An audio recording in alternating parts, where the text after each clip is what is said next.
Friends, welcome back to my channel. నా ఛానల్ని ఎవరైనా చూస్తున్నట్లయితే తప్పకుండా సబ్స్క్రైబ్ చేయండి. ప్లీజ్ సపోర్ట్ మీ. ఇక ఈరోజు కార్తీక దీపం టుడే ఎపిసోడ్. దీప పెద్దాయన ఇంట్లో కనిపించకపోవడంతో కార్తీక్ కంగారు పడుతూ కాంచనకు ఫోన్ చేస్తాడు. దీప వచ్చిందా అని కాంచనకు అడుగుతాడు. నువ్వు ఇంటికి వెళ్ళమని చెప్పావా అని కాంచన కార్తీక్ను అడుగుతుంది. లేదని సమాధానం చెప్తాడు కార్తీక్. దీంతో దీప ఇంటికి కూడా వెళ్ళలేదని కంగారు పడుతున్న సమయంలో దీప ఆసుపత్రిలోనే ఉందని డాక్టర్ ఫోన్ చేసి చెప్తుంది. దీపను చూడగానే కార్తీక్ కోపం కట్టలు తెంచుకుంటుంది. అసలు ఏం ఆలోచిస్తున్నావు దీప? ఇక్కడికి వస్తున్నానని ఒక్క మాట చెప్తే నేను కూడా వచ్చేవాడిని కదా. అమ్మకు కేవలం మందులు వాడితే సరిపోతుందని డాక్టర్లు చెప్పారు కదా. ఎందుకు ఇంత ఆందోళన చెందుతున్నావు అని గదిచ్చేస్తాడు కార్తీక్. ఇక కార్తీక్ మాటలకు దీప కళ్ళల్లో నీళ్లు సుడులు తిరుగుతాయి. లేదు బావా, నా తల్లికి కేవలం ట్యాబ్లెట్లతో నయం కాదు, ఆ విషయం నాకు అర్థమైంది అంటూ ఏడ్చేసింది. సరిగ్గా అదే సమయంలో డాక్టర్ హారిక అసలు నిజాన్ని బయట పెడుతుంది. కార్తీక్ గారు, దీప ఒక కఠినమైన నిర్ణయం తీసుకుంది. సుమిత్ర గారి ప్రాణాలు కాపాడాలంటే దీప తన గర్భంలోని ఉన్న బిడ్డను వదులుకోవడానికి సిద్ధపడింది. ఇక మీరు దీనికి ఒప్పుకోరని తెలిసి నేనే మీకు ఫోన్ చేశాను అని చెప్పడంతో కార్తీక్ ఒక్కసారిగా షాక్కు గురై నిలబడిపోయాడు. కార్తీక్ కళ్ళలోకి చూస్తూ దీప ఆవేదనగా మాట్లాడుతుంది.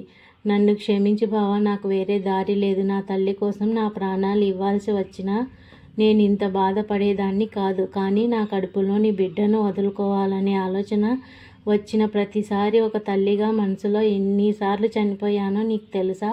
అమ్మకు వెంటనే ఆపరేషన్ జరగకపోతే తను బ్రతకదు. ఇద్దరిలో ఒకరికి వదులుకోవాలంటే తల్లి కోసం బిడ్డను త్యాగం చేయక తప్పదని కార్తీక్తో దీప బాధపడుతూ చెప్తుంది. ఆ మాటలకు కార్తీక్ గుండె బరువెక్కింది. తన కలల గురించి చెబుతూ, దీప, నువ్వు అడుగుతుంటే నాకు శౌర్య గుర్తొస్తుంది. ఒక పాప బొమ్మను పట్టుకు వచ్చి పరికిణి వేసి నా చెల్లి కూడా ఇలాగే ఉంటుందా నాన్న అని అడిగింది. నీకంటే అందంగా ఉంటుందని దానికి ప్రామిస్ చేశాను. ఇప్పుడు దానికి ఏం చెప్పాలి? నీ చెల్లిని నేను చంపేశానని చెప్పాలా? నా మనవరాలు ఏది అని అమ్మ అడిగితే ఏమని సమాధానం ఇవ్వాలి అని కార్తీక్ దీపను ప్రశ్నిస్తాడు. చివరికి భారమైన హృదయంతో కార్తీక్, నీ బిడ్డ ప్రాణమే నా ఇష్టం, అమ్మను కాపాడుకో దీప అన్నాడు. ఇక దీప భర్త కాళ్ళు పట్టుకొని, నా తల్లి చనిపోతే నాకు మళ్ళీ ఇంకో తల్లి పుట్టదు బావా. ఆడది తన ప్రాణం పోయిన బిడ్డను కంటుంది. కానీ నేను నా తల్లి కోసం నా బిడ్డ ప్రాణాన్ని ఇస్తున్నాను. నీకు జీవితాంతం రుణపడి ఉంటానని కార్తీక్ కాళ్ళపై పడి ఏడుస్తుంది.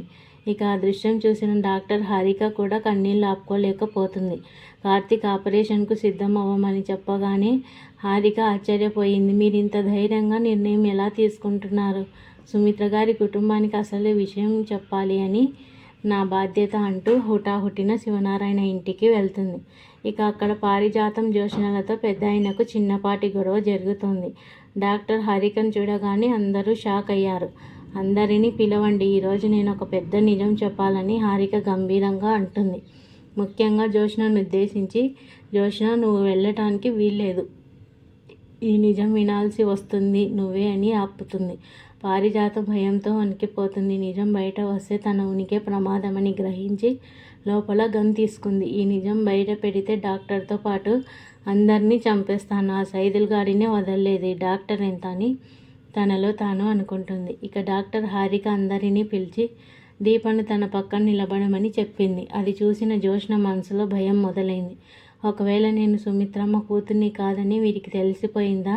కానీ దీపని ఈ ఇంటికి ఉన్న అసలు సంబంధం డాక్టర్కి ఎలా తెలిసింది అని లోపల మదన పడుతుంది. ఇంతలో కార్తీక్, దీపలు కూడా అక్కడికి చేరుకుంటారు. సుమిత్ర ఆరోగ్యం గురించి దశరథ బాధపడుతుండగా డాక్టర్ హారిక అందరినీ ఉద్దేశించి, నేను రిపోర్ట్స్ గురించే మాట్లాడే ముందు మీ మనవరాలి గురించి ఒక నిజాన్ని చెప్పాలి అనడంతో జ్యోత్స్న పారిజాతంకు టెన్షన్ ఎక్కువ అవుతుంది. ఇక శివనారాయణ అసహనంగా, డాక్టర్ గారు, అసలు ఆ రిపోర్ట్ ఏమయ్యాయి? దీపక్ ఆ రిపోర్ట్కి సంబంధం ఏంటి అని ప్రశ్నిస్తాడు. హారిక మాట్లాడుతూ, ముందు రిపోర్ట్ గురించి చెప్తాను, ఆ తర్వాత దీప గురించి మాట్లాడతాను. మీ కూతురి బ్లడ్ శాంపిల్స్ మేము 1కి 2 సార్లు క్షుణ్ణంగా పరిశీలించాం. ఫైనల్గా రిజిస్టర్ ఏంటంటే శాంపిల్స్ మ్యాచ్ అయ్యాయి అని సుమిత్ర గారి కన్న కూతురు రక్తం ఆమె రక్తంతో సరిపోయిందని ప్రకటించింది. ఆ మాట వినగానే పారిజాతం చేతిలోని గన్ ఒక్కసారిగా కింద పడిపోతుంది. ఆ శబ్దానికి అందరూ అటువైపు చూశారు. కార్తీక్ కళ్ళు పారిజాతం వైపు అనుమానంగా చూస్తాయి. ఇక పారిజాతం చేతిలో గన్ ఏంటి? తనెందుకు అంతలా వణికిపోతుంది అని కార్తీక్ ఆలోచనలో పడతాడు. అయితే ఆ గన్కి జోష్న మాయం చేస్తుంది. రిపోర్ట్స్ మ్యాచ్ అయ్యాయని వినగానే దశరథ ముఖంలో ఆనందం వెల్లువిరిసింది. కానీ మరి దీపక్ సంబంధం ఏంటని చెప్పారు కదా డాక్టర్ అని మళ్ళీ అడుగుతాడు శివనారాయణ. డాక్టర్ హారిక దీప వైపు చూస్తూ తల్లి లాంటి సుమిత్రమ్మ మీద కూతురు లాంటి దీప ఎంతో అనురాగాన్ని పెంచుకుంది. ఆ రిపోర్ట్స్ కోసం తన ప్రాణం కన్నా ఎక్కువగా ఎదురుచూసింది. తన కన్న తల్లికి నయం కావాలని ఎంతలా ఆరాటపడిందో నాకు తెలుసు. అందుకే తన సమక్షంలోనే ఈ శుభవార్త చెప్పాలనుకున్నాను అని మాట మార్చి పరిస్థితిని చక్కదిద్దుతుంది. అవును డాక్టర్, దీప మాకు కూతురు లాంటిది అని దశరథ గతాన్ని గుర్తు చేసుకుంటాడు. కానీ రిపోర్ట్స్ మ్యాచ్ అయ్యాయి అని హారిక చెప్పిన మాటలు జోష్నను ఉలిక్కిపడేలా చేశాయి. పారిజాతం మాత్రం జోష్న వైపు అనుమానంగా చూస్తూ, నేను మార్చిన రిపోర్ట్స్ నిజంగానే మ్యాచ్ అయ్యాయా లేక ఆ డాక్టర్ ఏదైనా నాటకం ఆడుతోందా అని అయోమయంలో ఉండిపోతుంది. ఇక మొత్తానికి నేటి ఎపిసోడ్ అయితే ఉత్కంఠంగా సాగింది.